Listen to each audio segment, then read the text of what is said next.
Kahit nagsasagawa ng pagdinig, hindi raw makikipag-ugnayan ng House Quad Committee sa International Criminal Court kaugnay ng war on drugs ni dating Pangulong Duterte. Ginagalang daw kasi ng Quadcom ang posisyon ni Pangulong Bongbong Marcos na hindi kinikilala ng Pilipinas ang jurisdiksyon ng ICC. Nasa frontline ng balitang yan si Camille Samonte.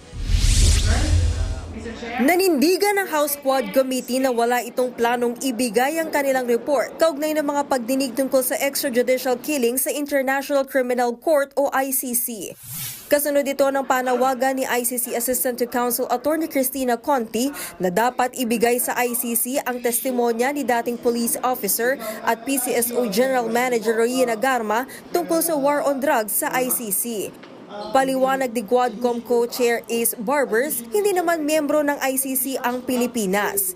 Kaya hindi obligado ang bansa na makipag-ugnayan sa tribunal. Ginagalang din daw ng Quadcom ang posisyon ni Pangulong Bongbong Marcos tungkol dito. Naunang sinabi ng palasyo na walang balak si PBBM na pasalihin ulit ang Pilipinas sa ICC.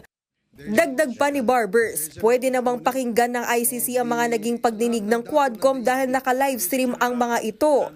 We will not submit to them anything, nor allow any of our witnesses to be interviewed by them. Pero kung si dating Supreme Court Senior Associate Justice Antonio Carpio ang tatanungin, mas mainam pa rin kung formal na isusumite ng Pilipinas kahit ang transcript ng mga pagdinig sa ICC. I hope that we officially submit the transcript and the video. Balak naman ng Quadcom na parusahan ng perjury ang mga testigong biglang babawiin ang kanilang mga testimonya sa mga pagdinig. Kaya ngayon, pinagsusumite ng affidavit ang mga testigo bago sumalang sa pagdinig. Nakakalungkot na parang ang dali ngayong magsinungaling. No?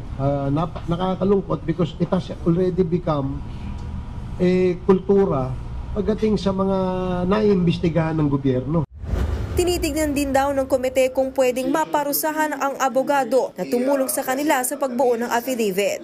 Nagbabalita mula sa Frontline, Camille Samonte, News 5. Mga kapatid, Julius Babaw po. Iba na ang may alam at may pakialam sa panahon ngayon.